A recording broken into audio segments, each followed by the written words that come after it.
पूरे विश्व में यह 10 लक्षण पर्व मनाया जा रहा है। सभी लोग पूजन, अभिषेक, शांति धारा और विधान अनुष्ठान के माध्यम से इस महा महोत्सव को वर्षों से मनाते चले आ रहे हैं। तो पूर्व में सब बातें अधिकांश बता चुके हैं। क्या होता है, 3 तरह के व्यक्ति होते हैं। एक होते हैं जो प्रतिदिन अभिषेक पूजन करते हैं, महा सौभाग्यशाली व्यक्ति होते हैं, उनका बहुत सौभाग्य होता है और ऊंचाइयों पर पहुंचते हैं। दूसरे ऐसे होते हैं सप्ताह में एक दिन या कभी कभार कुछ बधाइयाँ भी होते ना, ऐसे भी लोग हैं जो साल में एक बार ही आते मंदिर में, दीपावली की दीपावली बस दर्शन करने वे। और ऐसे 10 दिनों में जो लोग आते हैं वह भी थोड़े से कम पुण्यशाली होते हैं। लेकिन कई बार मंदिर आदि में राग देश होते हैं, लोग टोका टाकी करते, इसलिए भी नहीं आते लोग कि वो ऐसे तुम क्रियाएं कर रहे। तो नए लोग जो आते हैं उनको अपन सिखाएं। डांटना तो आवश्यक है। आज का व्यक्ति डांट से भी कोई असर नहीं होता है। एक बार पुराना संस्मरण है आचार्य ऋषि का, एक फोटोग्राफर फोटो खींच रहा था आचार्य ऋषि की। आचार्य ऋषि ने जैसे ही डांटा तो वो चला गया और फिर आचार्य ऋषि की उसने फोटो ली तो आचार्य ऋषि बहुत मुस्कुरा रहे थे उसको डांटने के बाद। तो संत कभी किसी के लिए बुरा नहीं सोचते हैं, क्योंकि क्षमा का दिन है। तो आज तो हम क्षमा के ही गुण गाएंगे। और क्रोध के बारे में तो पहले बहुत सारा बता चुके हैं। क्रोध करना अच्छा है, लेकिन धर्म हित में अच्छे कार्यों में अगर क्रोध भी करते हैं तो फायदेमंद होता है, लेकिन सामान्य में करते हैं तो नुकसानदायक होता है। तो इस प्रकार से ये चूंकि मेला होता है ना, मेला कहलाता है, समाज एक मेला है। क्या होता है, कोई किसी की मानता नहीं है, सुनता नहीं है। और ये तो हमने देखा है, जब मीटिंग बुलाई जाती तो कोई नहीं आता है ना। मीटिंग में कोई नहीं, पूरे देश की बात कह रहा हूं मैं एक गांव एक नगर की बात नहीं करता हूं, मैं इंटरनेशनल बात करता हूं। मैंने कहा था ना, ये महोत्सव इंटरनेशनल महोत्सव है। तुम लोग इसको छोटा बना देते हो, तुम्हारी सोच छोटी है। तुम लोग कुएं के मेंढक हो, हम हैं विशाल हृदय वाले। हम जो भी काम करते ना विशाल करते, एक व्यक्ति के लिए नहीं करते, पूरे देश और दुनिया के लिए सोचते हैं कि अच्छे से अच्छा हो। क्योंकि आप लोगों की, आपका तो घर है, परिवार है, आपको अपनी पत्नी, अपने बच्चे, अपना देखना, अपनी दुकान मकान। हमारा तो कुछ नहीं है, हमने सब छोड़ दिया। इसलिए हमारी विशाल सोच होती है। हम जब भी सोचते हैं ना, सबको सोचते हैं कि सबके बारे में अच्छा हो। इसलिए सोच बड़ी रखो। काम जो भी करो ना, ऐसे ही सोचो कि हम बहुत बड़ा काम कर रहे हैं। हमने एक बार बताया था ना कि तुम्हें सोचो हमें कोई पुरस्कार देगा। दुख क्यों होता है, कोई अपन अपेक्षा रखते हैं, कोई भी हर व्यक्ति से अपन अपेक्षा रखते हैं, वो होता नहीं मन का, तो विकल्प आते हैं बहुत सारे।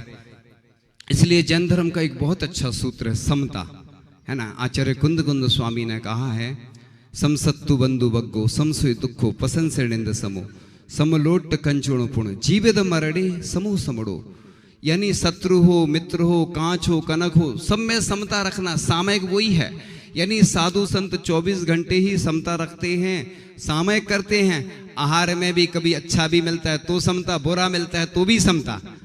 लोग उपसर्ग भी करते हैं, कई बार जबरदस्ती करते हैं, तो मन में विकल्प तो आता है।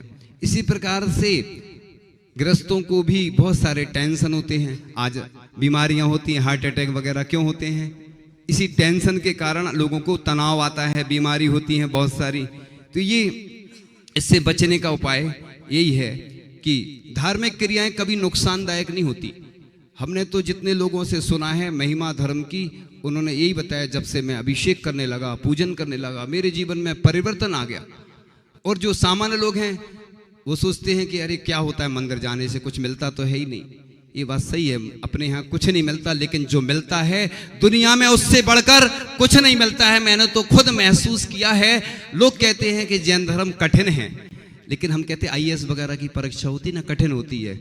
सरल हो जाए तो सभी कलेक्टर बन जाए। फिर तुम पहले फोटो वगैरह खींचती थी तो महत्व रहता था, कितना लोग जाते थे अलग से, और अब महत्व खत्म हो गया हर चीज का।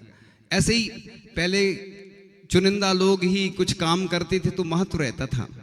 ये बात सही है, पहले बुजुर्ग लोग धर्म करते थे, युवा नहीं करते थे। लेकिन जब से आचार्य भगवान का युग आया तो युवा युवा ही मुनि दिखने लगे, आरिकाएं दिखने लगी, और त्यागी, व्रती, ब्रह्मचारी, ब्रह्मचारिणी नया युग आया। आचार्य भगवान के युग से यह युग जाना जाएगा कि उन्होंने धर्म की गंगा को प्रवाहित किया। उनको मालूम था कि मैं रहूं या ना रहूं, क्योंकि आचार्य भगवान हमेशा कहते थे कि मैं भले ही चला जाऊंगा, ऐसा नहीं बोलते थे, हम अपनी शब्दों में बोल रहे हैं कि आचार्य भगवान को ये मालूम था कि मैं कितने वर्ष रहूंगा, लेकिन आगे आने वाली पीढ़ी मंदिर नहीं बनाएंगी। अभी से स्थिति यही है। देखो बुजुर्ग लोग पुराने चावल ऐसे, देखो उनकी स्थिति थी, उनको किसी ने ज्ञान नहीं दिया, उनकी गलती नहीं है। अब देखो एक से एक नए मंदिर बन रहे हैं, अच्छे तीर्थ क्षेत्र बन रहे हैं। आचार्य भगवान ने धर्म को मॉडर्न युग में लाए, आचार्य भगवान मॉडर्नाइज किया, मतलब धर्म को पुराने ढर्रे से नहीं चलना, जो अच्छी क्रिया है मांगलिक क्रियाओं में। इसलिए महाराज जी हमेशा बोलते ना, कंजूसों को कभी धर्म की कमान नहीं सौंपना। कंजूस क्या करता है, वो हिसाब किताब, जैसे उसके पिताजी का लग रहा हो, तो भैया तुम लोग दान दे रहे हैं, इसलिए तो लोग छत्र चमर जो दान देते डायरेक्ट देते हैं। भगवान की व्यवस्था तुम क्या करोगे, भगवान की व्यवस्था स्वयं हो जाती है। इसलिए साधु संत हमेशा प्रेरणा अच्छे कार्यों को देते हैं। लोगों की छोटी सोच होती है, क्योंकि वो उनका दिमाग उतना ही रहता है और वो कंजूस रहते हैं।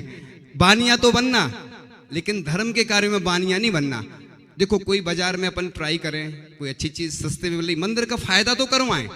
हमने देखा जितने दुकानदार रहते मंदिर को कोई एक्स्ट्रा में दें, वो ऐसा नहीं। इसमें निर्माल का दोष लगता है। एक तो फिक्स आप रखो मंदिर के लिए, हम नो लॉस नो प्रॉफिट में देंगे, और प्रॉफिट लेना भी है तो आप जानो, लेकिन कोशिश यही करो कि मंदिर की जो वस्तुएं हैं वो सही हिसाब से आए, उसमें दोष नहीं है।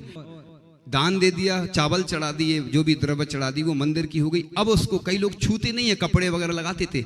हम भी जब पूजन करते थे तो हम नहीं जानते थे, क्या होता है ना, करने से कुछ मालूम नहीं होता है। प्रैक्टिकली और जीवन में जब धीरे धीरे पढ़ते पढ़ते अनुभव करते चिंतन करते तो समझ में आता है। उतना निर्मल खतरनाक नहीं है जितना तुम एक थाली से दूसरी थाली में चढ़ाओगे, छू लोगे तो कोई दोष नहीं है। लेकिन तुमने मंदिर के लिए 1 रुपये से लेके जितना भी दिया, करोड़ों संपत्ति, वो नहीं देते हैं तो ब्याज सहित देना चाहिए। वो निर्मल कहलाता है। लिखा है 60,000 वर्ष तक मनुष्य के मल में कीड़ा बनता है व्यक्ति, और ऐसा भी लिखा है उसको कुष्ठ आदि रोग होते हैं। इसलिए इन चीजों से अपन को बचना है और प्रयास करना कि पूरे देश में ऐसा माहौल बने कि हम लोग मिलकर के सब काम करें, एक रहें, एकता के साथ करें। और जब भी अनुष्ठान होते हैं तो पूरे देश के लिए मैं एक ही बात हमेशा कहता हूँ, ये बार बार इसलिए कहता हूँ, कुछ लोग वर्ष में एक ही बार आते 10 दिन, तो इसलिए उनको बोलना भी जरूरी है, बताना, वो भी तो अपने ही हैं, वो पराये नहीं हैं। और हम तो भावना ये करते सप्ताह में कम से कम 1 दिन वो अभिषेक जरूर करें। और 10 लक्षण में 10 दिन सबको 2 बार तो भोजन मिनिमम करना है, जल की छूट है, इतना तो कर सकते कम से कम। लोग कहते हमसे सदता नहीं है, हमें सब मालूम। दिन भर दुकान पे बैठे रहते, भूख लगती है तो भी ग्राहक आता है ना तो भूख चली जाती है, मतलब, और वैसे भूख चिल्लाते। संबित शेखर जी की वंदना करने जाते, संकल्प ले लेते, तो संकल्प में वो शक्ति है कि लोग 10-10 उपवास करते। तुम क्या एक आसन नहीं कर सकते, 2 बार नहीं कर सकते, 2 बार मिनिमम बता रहे। बस जल की छूट है, जल भी नहीं पियो तो बहुत अच्छा, जितना करो। 10 दिनों में ये 10 दिन ऊंचाइयों पर पहुंचाने वाले होते हैं। इसलिए यह एक दिव्य प्रकाश होता है। तो हमने पहले कुछ बता दिया था, उसके आगे चलते हैं कि उस समय 72 युगल जोड़े गुफा में बचाने के लिए छिप जाते हैं। 10 कोड़ा कोड़ी सागर काल तक समाप्त होने वाला जब होता है तो 49 दिन तक पहले 7-7 दिन के 7 उपद्रव प्रारंभ हो जाते हैं। वो पूरा डिटेल हमने बता चुके थे, उसको आप लोग अलग से है ना पढ़ लेना, ठीक है। तो इस प्रकार से आषाढ़ी पूर्णिमा को 6वें काल का अंत हो जाता है। इसके पश्चात नवीन युग का आरंभ हो जाता है श्रावण कृष्ण प्रतिपदा को। तो भाद्र शुक्ल पंचमी को सृष्टि का आरंभ होता है। इसी के स्मरणार्थ, उसके स्मरण में हम 10 लक्षण महापर्व मनाते हैं। ये शॉर्ट एंड स्वीट बताया, क्योंकि क्या है डिटेल में बताने में आपको तो सब मालूम है। और आप लोग जब भी कोई अनुष्ठान करें तो समय पे आए, टाइम मैनेजमेंट रखें। एक बार हमने पढ़ा था कि 1 घंटे का काम 1.25 घंटे में करो, तुम 15 मिनट बचेंगे, 24 घंटे में 6 घंटे एक्स्ट्रा बचेंगे, यानी 30 घंटे का आपका दिन हो जाएगा। आप उस बच्चे से पूछना जो पढ़ाई करते ना, IAS वगैरह की तैयारी करते, उसको 1-1 सेकंड ऐसा लगता है कि कितना कीमती समय है। लोग क्या लापरवाही करते हैं, आराम से आ रहे हैं, कोई पूछने वाला नहीं है। हम तो कह रहे हैं पूरे देश में एक अच्छी व्यवस्था हो जाए, जैसी स्कूल में रहती ना, वही मंदिर में कर दो व्यवस्था, अटेंडेंस लगाओ, कौन कितने बजे आ रहा समय पे सबका पता चल जाएगा। और स्कूल में तो देखो ट्रेन के टाइम पे जाएंगे, डॉक्टर से मिलना है तो जाएंगे, वकील से मिलना टाइम पे जाएंगे। बस पूरी दुनिया में एक स्थान, बस एक मंदिर है जहां पे लोग अपने भगवान भरोसे आते हैं। अब मंदिर भी भगवान भरोसे हो गए हैं, भगवान की कोई चिंता नहीं, हमें मालूम है सब। बस लोगों को काय में आता है आनंद, भीड़ में। अकेले रहेंगे ना, ध्यान की बात आएगी तो 10-20 आ गए, ध्यान करा दो, ऐसे नहीं होती कोई चीज। जितने भी शरणार्थी हैं जिन्होंने फॉर्म भरे हैं, तो फॉर्म इसलिए तो भरवाए जाते कि जिससे पहले से सब चीजें अप टू डेट रहे, व्यवस्थित रहे। यानी अपने यहाँ मैनेजमेंट जो है बहुत बेकार है। वो कोई लोग सोचते हैं वो कर लेंगे वो कर लेंगे, गिने चुने लोग ही करते हैं। सब जगह यही स्थिति होती है। अभिषेक का जल भरने जाना है तो दूसरे के भरोसे रहेंगे, नहीं आया। हम तो कहते हैं सबसे ज्यादा पुण्य का अर्जन तो अभिषेक का जल भरने वाला करता है, क्योंकि उसी जल से अभिषेक होता है। जैसे महिलाएं भोजन बनाती है ना, तो भले ही आहार नहीं दे पाए तो भी पुण्य लगता है उनको। आचार्य ऋषि ने कहा था कि महिलाएं 6 घंटे आहार दान करती, तो 6 घंटे सुबह से लेके 12 बजे तक काम करती हैं। वो ध्यान केंद्र है। ऐसा नहीं सोचना महिलाएं कुछ नहीं करती। हम तो देखते हैं कि सबसे ज्यादा धर्म का पुण्य का अर्जन तो महिलाएं करती हैं। अभिषेक देखने की उनके अंदर कितनी भावना रहती, और जो करने वाले उनके अंदर नहीं रहती, उतनी विशुद्धि नहीं बढ़ती। वो कहते वो तो भगवान तो बैठे हैं भाई, चले जाएंगे। ऐसा नहीं सोचना। 3 लोग नाथ हैं, इसलिए तो देव भी नमस्कार करते हैं, और सब आगे भगवान तो भगवान ही होते हैं। इसलिए अभिषेक अपने अपने मंदिर में अपनी व्यवस्था के अनुसार करके, वो इधर समय से सामूहिक रूप से करोगे तो बहुत पुण्य का अर्जन होता है। नहीं तो सबको तो आप बुला लेते हो, सब आ जाते हैं।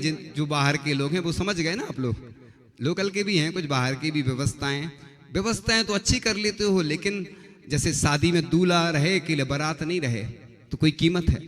भगवान तो समय से बैठा देते हो तुम, लेकिन अपन को भी समय से आना। मंदिरों में तो प्रतिदिन करना ही है, लेकिन जब भी कोई साधु संग आते हैं, उनके सानिध्य में कोई अनुष्ठान हो रहा हो ना, तो उसमें मिलकर करोगे तो एक अलग ऊर्जा का वातावरण तैयार होता है शांति धारा के माध्यम से। तो इस प्रकार से भारतीय संस्कृति वैसे भी उत्सव और धर्ममय पर्वमय संस्कृति रही है।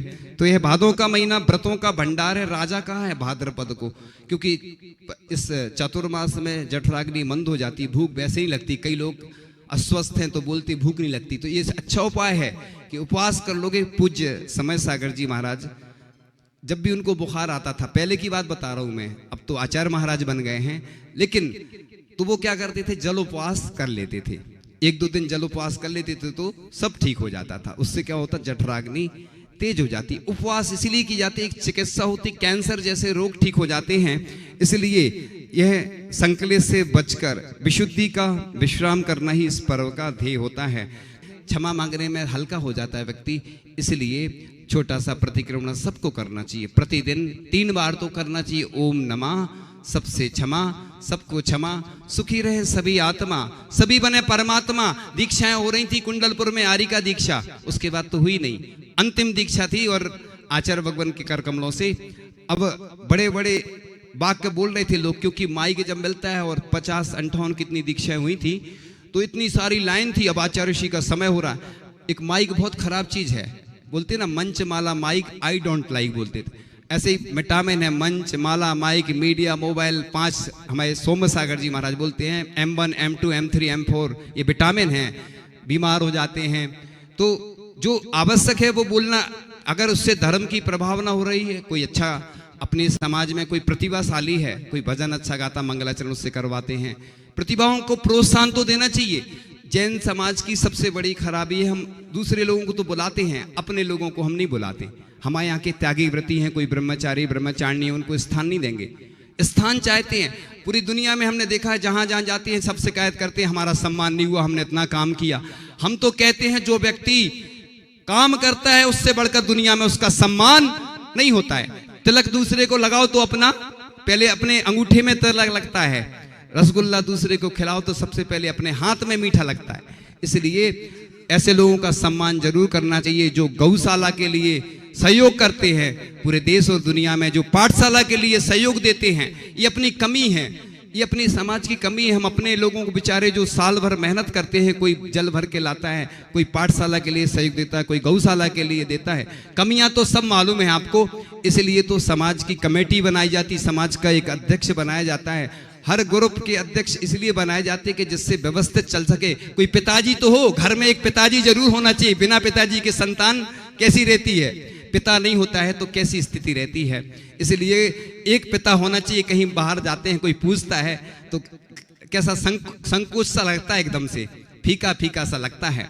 इसलिए अपन सब एक हैं, सब मंदिर एक हैं, व्यवस्थाएं सबकी अलग अलग हैं, तो अपने अपने हिसाब से पूजन अभिषेक करें, शांति धारा करें। उसको मना नहीं है, टाइम एडजस्टमेंट करें।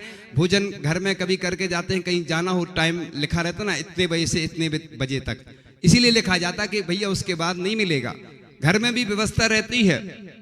इस प्रकार से आप अच्छी व्यवस्थाएं करके और इस धर्म को अपने जीवन में धारण करके अपने जीवन को उन्नत बना सकती हैं। तो क्षमा मुक्ति का सुगम द्वार है, क्षमा मुक्ति का सुंदर हार है, क्षमा महा ऐश्वर्य है, सृष्टि का क्षमा करती दोषों का परिहार है। तो क्षमा अवगुणों का क्षय करने वाली माँ है, आत्मा की रक्षक क्षमा होती है। तो क्षमा जो धारण करता है जीवन में उन्नति में पहुंचता है, ऊंचाइयों पर पहुंचता है।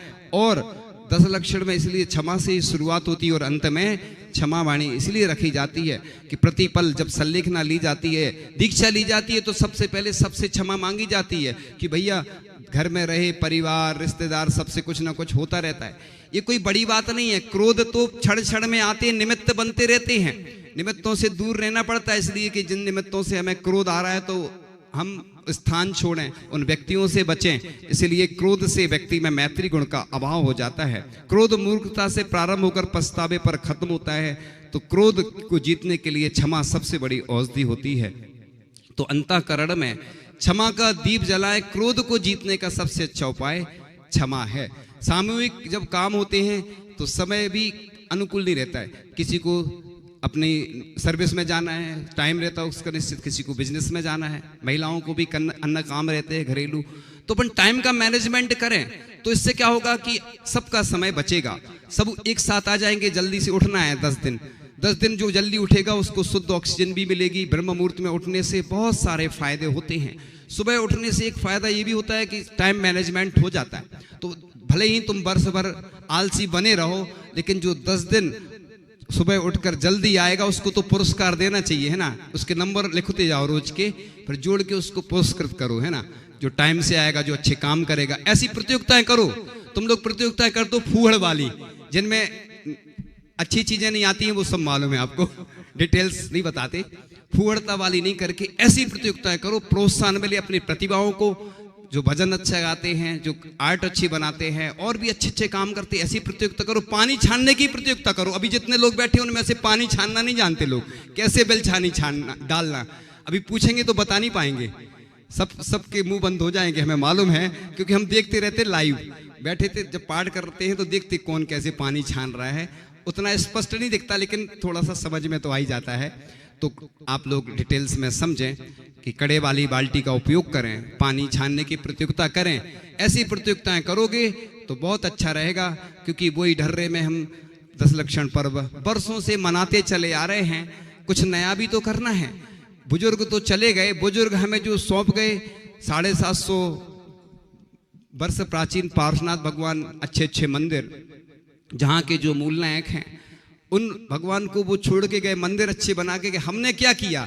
बुजुर्ग तो चले गए ऊपर, लेकिन उनने बहुत अच्छा काम किया कि हमें वो छोड़ गए मंदिर। अब हमें और डेवलपमेंट करना है। इन्हीं भावनाओं के साथ परम पूजाचार्य भगवान गुरुदेव श्री ईश्वर विद्यासागर जी महामणिराज की, परम पूजाचार्य भगवान गुरुदेव श्री ईश्वर समय सागर जी महामणिराज की